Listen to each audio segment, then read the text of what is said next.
देखिए इलेक्ट्रोस्टैटिक्स का क्वेश्चन है, एक बेसिक क्वेश्चन है, कॉन्सेप्ट बेस्ड क्वेश्चन है, ठीक है। देखिए अब इसने बोला है कि ई dot D S over A close surface is zero. E dot D S over A close surface मतलब एक क्लोज सरफेस है और उसमें से पास करने वाला नेट फ्लक्स जीरो है, उसमें से पास करने वाला नेट फ्लक्स जीरो है। अगर E dot D S over A close surface zero है तो नेट फ्लक्स जीरो, यानी क्यू एनक्लोज जीरो हो गया, अंदर नेट चार्ज का मतलब जीरो है, सीधी सी बात यही है। E dot D S over A close surface ये जीरो तभी हो सकता है जब अंदर नेट चार्ज जीरो। एक बात तो श्योर होगी, अंदर क्यू नेट जीरो है, क्योंकि Q enclose by epsilon not भी होता है फ्लक्स, इसका मतलब होता है फ्लक्स, और फ्लक्स होता है Q enclose by epsilon not, तो क्यू एनक्लोज भी जीरो हो गया इसका मतलब। तो अब सुनो, the magnitude of electric field on the surface is constant. ये जरूरी नहीं है, क्यों जरूरी नहीं है, सुनो। आप मान लो मैं यहाँ पे एक पॉजिटिव चार्ज रख दूं, ठीक है, और यहाँ पर मैं एक क्लोज सरफेस रख दिया मैंने, तो इसमें से ऐसे जाएंगी इलेक्ट्रिक फील्ड लाइंस, ऐसे जाएंगी इलेक्ट्रिक फील्ड लाइंस, इस तरीके से पास करेंगे। इसमें क्या हो रहा है कि जितनी लाइनें एंटर कर रही हैं उतनी लाइनें बाहर निकल रही हैं, जितनी लाइनें एंटर कर रही हैं उतनी लाइनें बाहर निकल रही हैं। तो इसका मतलब क्या हुआ बताइए, फ्लक्स तो क्या हो गया, जीरो।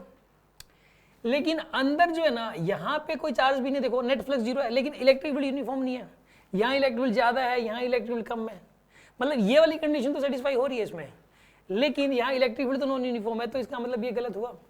इस बात से आप ये नहीं कह सकते कि सरफेस पे हर जगह इलेक्ट्रिक फील्ड सेम रहेगा, नहीं कहा जा सकता बिल्कुल भी, ठीक है ना। दूसरी बात, all the charges must necessarily be inside the surface, ये बात भी गलत है।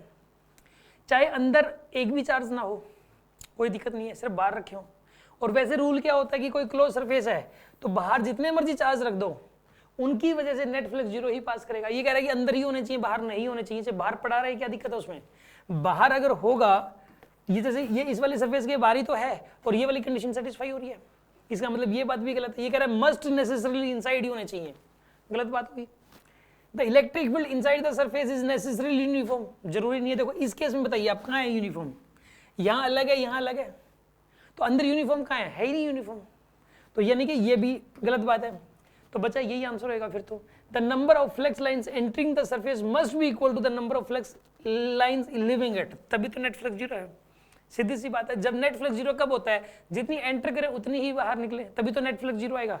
तो ये वाला जो आंसर है सही है, कॉन्सेप्ट बेस्ड क्वेश्चन था। इस टाइप के जो क्वेश्चंस हैं उनकी और भी ज्यादा प्रैक्टिस कर सकते हैं आप हमारी डीपीपी से, इसी टाइप के काफी सारे क्वेश्चंस हमने उसमें दे रखे हैं।